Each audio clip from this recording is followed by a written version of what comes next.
Torpedo Captor, the all-in-one Loadbox, attenuator, speaker sim and DI box. Should you buy it? And which version should you buy? Captor or Captor X? How does it sound? Is there any catch written down in the fine print? Spoiler alert, there is. Are there any accessories that you will definitely need and they are not included? Spoiler alert, there are. Well, if you want to find out, buckle up and keep watching. And for those of you who like to skip ahead, I've put links to each section in the description down there below. And while you're down there, you might want to click on those like and sub buttons. Google told me I need to reach 1000 subs to be able to make money from YouTube again. And now I'm at number 5 and I'm already full, so please help me out. So, speaking of subs, let's get back to Torpedo Captor. First of all, why would you need one? Well, because contrary to what you may think, electric guitar is actually a pain in the bass to record, unless you are using an amp simulator. You spend an hour looking for the perfect spot for the mic, then your neighbors call the police and because of all the noise, later on your bassist knocks over the mic, and once you're done recording you notice that there's too much reverb because your room has no acoustic treatment. Yeah, we've all been there. So Torpedo Captors have an attenuator that will make your amp sound good at a lower volume. They have a Loadbox if you want zero volume, and a DI and a speaker sim to get rid of all the miking issues. It's also solid and heavy enough to fix the bassist problem. Oh, I got some Subway sauce over here. Okay, so is it really a magical French Swiss Army knife that does everything pretty well? Or is it more like an actual Swiss Army knife that, well, I wouldn't throw away real scissors or pliers at this point. Well, let's go through its features and find out. First of all, attenuation. Basically, tube amps sound best when they are close to max volume, but they are also stupid loud, so before you get to 8, you will be giving people on the other side of our great flat earth hearing disorders. Attenuators allow your amp to run at full power, like 100 watts, but they soak most of that power, hitting the speakers with only a fraction of it. So you get the sweet saturated tones without tinnitus. And all that excess power turns into heat. So when you buy a Captor, your band will get at least one fan. Yeah, it's in the back here. It's not the biggest fan, but you have to start somewhere, right? Well, the concept of an attenuator is quite easy, but it's actually pretty hard to build one that is tone transparent, so good ones are really expensive. And the best attenuators are reactive, meaning that besides simply soaking up the power, they also pretend to be a speaker and interact with your amp to get the most realistic tone. And yep, those babies are reactive. So, how good are the Captors at attenuating? Well, let's be honest, they are not ideal. They sound great, but basically they are missing an output volume knob. And if you are like, oh, what are you talking about? There's one over in the front over here. Well, that actually only affects the line out volume. When it comes to the amp volume, you get a toggle switch with 3 options, which are no reduction, 20 decibel and 38 decibel reduction in the Captor X. And with the standard Captor, you get only 2 options, no reduction or 20 decibel reduction. And to make it worse, to switch between them, you actually need to reconnect your amp. Ouch. So, if your goal is to precisely dial in the volume, well, look somewhere else. On the bright side, if they could pick only one level, they have basically hit the nail on the head with minus 20 decibel reduction. It will bring down any screaming monster to a manageable level. Not something you will be able to play at night in your bedroom, more like middle of the day, annoy your roommate mode. And also, too much reduction would kill the tone, because you need some real power to make those massive guitar amp speakers move. The missing volume knob is the first problem, but it's not the last one. You may have noticed that the black Captors come in 3 flavors. 4, 8 and 16. Now, unlike the iPhone, those numbers do not stand for how many selfies the Captor can take, but what kinds of amps it can handle. So, before you buy one, you need to check the impedance of your amp and buy the one that matches. So what if you have 2 amps, like an 8-ohm Fender and a 16-ohm Marshall? Well, in order to be 100% sure that you will not blow up your amp, you will need 2 Captors. And if at this point you are like, okay, I can get Captor X, Captor X don't have those numbers on the box, so they are universal, well, I have some really bad news for you. They are not. If you read the manual, like we all do, you will find out that they only come as an 8-ohm version. The manual basically says that if you would like to attenuate anything other than an 8-ohm amp, you better be careful because you're on your own. Now, maybe I'm nitpicking here, but this whole thing does not seem 100% honest. And I see some seriously pissed off people with broken amps in my crystal ball. Even the cheapest attenuators, like Jet City Attenuator, support 4, 8 and 16 ohms in a single box, and they also have a volume knob.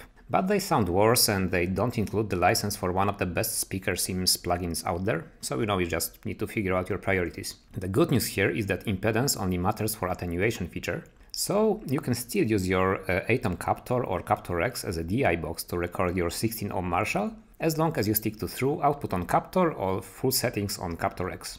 Next up, Loadbox. Loadbox is basically an attenuator that can soak up 100% of the power, so you can completely disconnect the speaker and record using the line output in complete silence. So how does Captor work as a Loadbox? I would say it's pretty good. The sound quality is excellent, but because you are using 100% attenuation, all the problems with impedance mismatches apply. So, next feature, DI box. Basically, the idea of DI box is to sit between an instrument and an amp and siphon the signal off to your audio interface. That way you can record both the raw guitar signal and the amp. And later you can use the raw signal to, for example, create a second track using an amp simulator, or, and this is like uber cool, you can do some reamping. Basically, play the raw guitar track into another amp to completely change the tone without having to re-record the guitar. So, is Captor a DI box? Well, kind of, not really, but maybe. So, what's the problem here? Well, instead of sitting between your guitar and your amp, the Captor sits between your amp and the speaker cabinet, so there's no option of reamping. You can play around with speaker cabinet models later, but your amp sound is set in stone. So, no, it will not replace a DI box. Although it has phase and ground lift switches, like any good DI box, it does a different job. And finally, speaker sim. When you start recording the amp using line out, you will learn one very important thing. Even the best amps sound crap without the speakers. That's why you need some sort of device or software that will simulate the speaker, the mic, and maybe even the room. And that's what you get with Captors. The standard Captor has a built-in analog speaker simulator that has two modes, bass and guitar, and it also comes with a dry output. It also comes with a license for Torpedo Wall of Sound plugin, which has like bajillion of speaker and mic simulations for you to play around with. Of course, you only get 16 of those for free with your standard Captor and 32 with Captor X, and anything above that will cost you $8 a pop. Now, Captor X is a completely different beast. It actually has an audio interface and a signal processor inside it, so it has that plugin inside it, and you can control it via your smartphone or your computer, and you can even load third-party impulse responses in there. And those are all great features, but they do not really matter that much if you are planning on using your Captor mostly in the studio. In 99% of the cases, you are going to capture the dry sound only and then process it in post, so that you can tweak everything later in the mix. So, who's gonna benefit from having the possibility to load the cabinet models into the Captor? I think mostly gigging musicians. Instead of lugging around a heavy speaker cab and hoping that the house sound guy will be competent and sober enough to properly mic it, and they get free beer, so abandon all your hope, you just take your lunchbox amp, of course as long as it's 8 ohms, load your favorite impulse response into the Captor, plug it straight into the mixer, and you can even switch between different cabinet models with a MIDI foot switch. Okay, so now that we have covered all the features, let's quickly summarize the main differences between Captor and Captor X. Captor X is fully supporting only 8 ohm amplifiers. Captor X has an extra 38 decibel reduction level to save your neighbors from your godly shredding. Captor X has a nice peak indicator. The light over here turns red, and that's really neat. Captor X has an impulse response loader that's great for gigging musicians who want to avoid hernia from lugging around half stacks. And finally, Captor X is almost twice as expensive. So when it comes to me, my neighbors already hate me, the economy has just hit a brown note, I'm too old to gig, and I already have hernia anyway, and black is my favorite color, so I decided to go with the standard Captor. So now let's hook it up and see how it sounds. But there's a catch. To hook it up, you're going to need at least one speaker cable. You may be thinking, well, that's just a guitar cable. I literally can't take a step without tripping over one, but those are actually completely different. Now, instrument cables are made to carry a weak, wimpy signal that needs protection from electromagnetic noise. So if we cut this one open, we will find a thin signal cable wrapped in a protective shield that acts as a Faraday cage. On the other hand, speaker cables are designed to carry a powerful signal that doesn't take crap from any kind of interference and can power up a small town. So if we cut this bad boy open, we will see two biggest thick copper wires, just like the ones that Chuck Norris uses to power his beard trimmer. So what would have happened if you used your guitar cable instead of your speaker cable? Well, if you're lucky, maybe you could run it at a low volume, but once you turn it up to 11, three things will happen. The thin, whiny signal cable will burn out. The output transformer in your amp will blow up, and you will cry. Well, at least I cried the last time I got a receipt for fixing my amp. Also, actually you may want to buy 2 of those. Amp manufacturers give you the shortest possible cables, so unless you want the Captor to be dangling behind your amp like some sort of square Minecraft baby possum, you may want to replace the power cable in your amp. Also, you will need at least 1 balanced XLR cable, basically a mic cable like this one. And if you are getting the black Captor, you may want to buy a TRS balanced cable like this one. Basically, you can use a normal guitar cable, but balanced cables are less noisy. Just check out this video from Colin to understand the difference. Okay, so with all that out of the way, let's play some guitar. Now, one cool thing about Captor is that as long as you are not using the direct outputs, you actually don't need a power supply. It runs on the power that it soaks from the amp. And if you play loud enough, the power of shred will even make the fan spin. Behold the electric current of AC/DC. Now, how cool is that? And another cool thing about recording the power amp output like Captor is doing is that you actually get real spring reverb in your tracks. Well, of course, if your amp has one. And I'm a great spring reverb fan, so it gets my seal of approval. Now let's check if there's any difference in the tone of attenuated and non-attenuated signal. We want to hear what comes out of the speaker, so we'll be using the sounds from the mics only.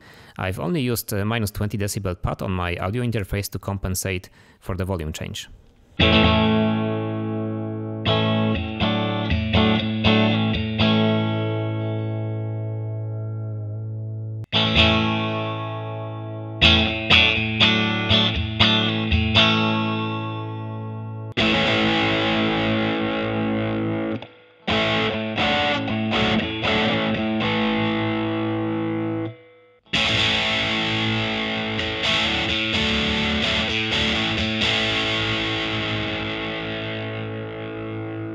So it's not neutral. It seems like Captor is adding some more sizzle in the mid-highs and it's making the sound more saturated. So if you're not after this kind of thing, you'll have to compensate for it in the EQ.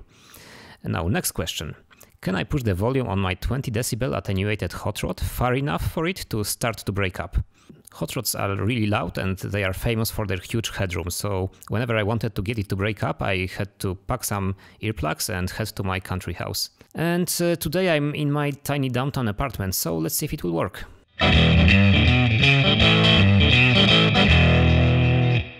Okay, now that went really well. Keep in mind I'm doing it on a quiet evening and my neighbors didn't have to break their social distancing to come knocking on my door. It's pretty loud, but it's manageable. With only 20 decibel reduction, I expected it to be much worse. Now let's check out how well do the line outputs work. To do this, we will need power, and when it comes to the power, Captor is really flexible. You can use a standard guitar effect power supply, or if you're using XLR connection, you can use the 48 volt phantom power that's available on most mixers and audio interfaces. As a bonus, Captor will make really funny sounds whenever you power it up using the phantom power. Now, this thing has a bass mode, so let's check that out first.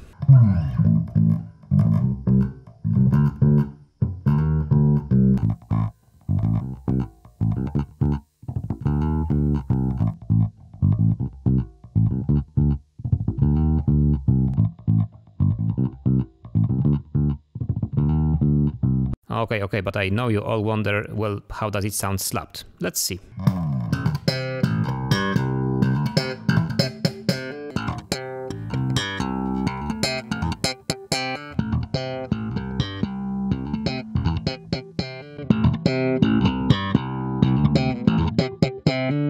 Okay, I must admit I was really skeptical about it. The last time I actually recorded a bass guitar using an amp was like 12 years ago when I was working with a really great bassist, and it was really hard. And ever since then I've always just plugged the bass into the console and went basically with a direct input. But this went really well, and actually I think that if I had a really good bass amp, I would totally use it. And one more thing, I forgot to change the compressor setting in the slap sample, and I'm out of practice, and I suck on bass.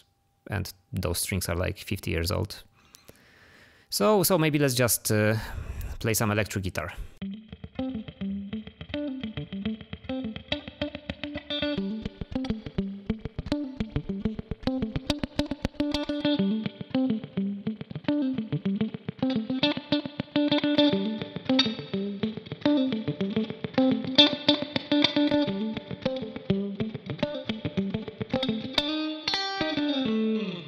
Okay, but I know you all wonder, how does it sound slapped? Right, so Captor definitely beats my 5-minute in a living room mic setup.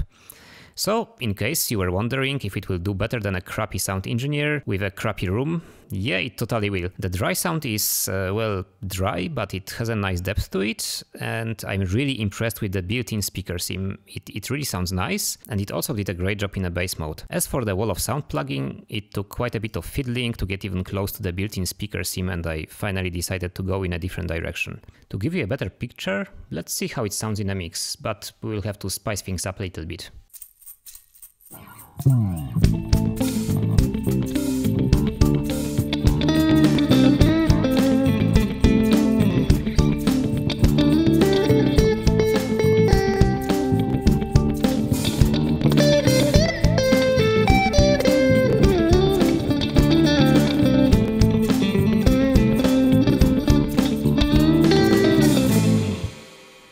Now let's try distortion. I will run a tone-bone hot British tube drive pedal into the front of the hot rod, making it a dual tube setup. So the first thing I wanted to try is something that Amps Simulator can't really do: feedback. Can you record feedback with Captor? Yeah, it totally works. Now let's try a simple riff.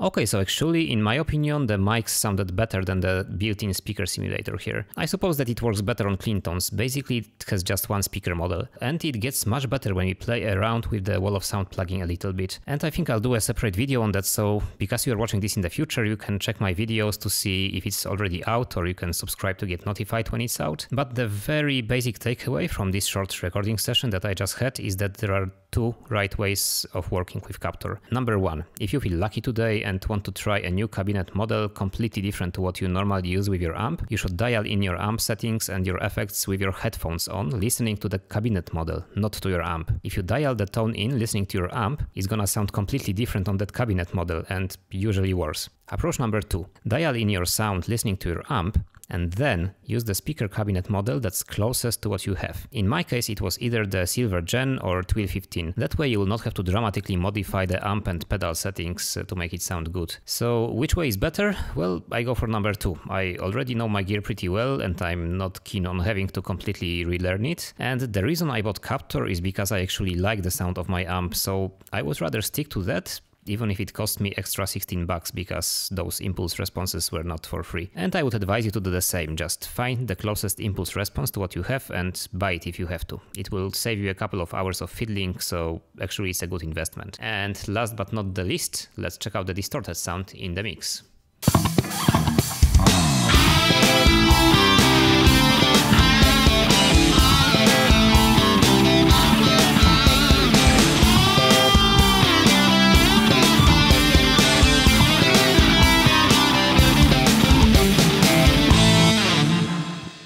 Okay, so I guess it's time for conclusion. Should you buy it? As you see, I'm not super enthusiastic about it. It hasn't turned my life upside down, but it's a nice tool. And as with every tool, the main question is, what sort of problem do you want it to solve? If your main problem is recording an amp, yeah, it's a great tool for that. But if you're looking for an attenuator, yeah, it sounds good, but without the volume control and with the impedance problems, it's really not flexible enough to call it a good attenuator. And finally, let's take a look at other options. At the first glance, it may seem that there's plenty of cheaper options, like the Attenuator that we mentioned. But once you factor in the free software that you get, it actually becomes cheaper than the cheapest competition, but with much better sound quality. On the other side of the spectrum, you have the Aux and the Boss Tube Amp Expander. They are reactive and they don't have the problems the Captors are having, lack of fluent volume control and the impedance mismatches, but they are in a completely different price range. They are twice the price of Captor X or 3 to 4 times the price of standard Captor. And actually there's one more option that may have never crossed your mind: getting a new amp. Many tube amps these days have built-in power limiters and balanced line outputs for recording. So if you have been planning to get that Blackstar Club 40 for a long time, here's another reason to go ahead. And actually you can get one cheaper than a new Captor X. But if you really like your old amp and you just wish that it was a little bit less of a pain to record, yeah, it's always nice to have one of those around. So that's it for now. I'll post another video soon going through the Wall of Sound plugin and explaining how to get a really decent sound out of this box. So subscribe if you don't want to miss on that, and of course please like this video if you liked it and share it if you feel like sharing it. Yeah, and peace. See you soon.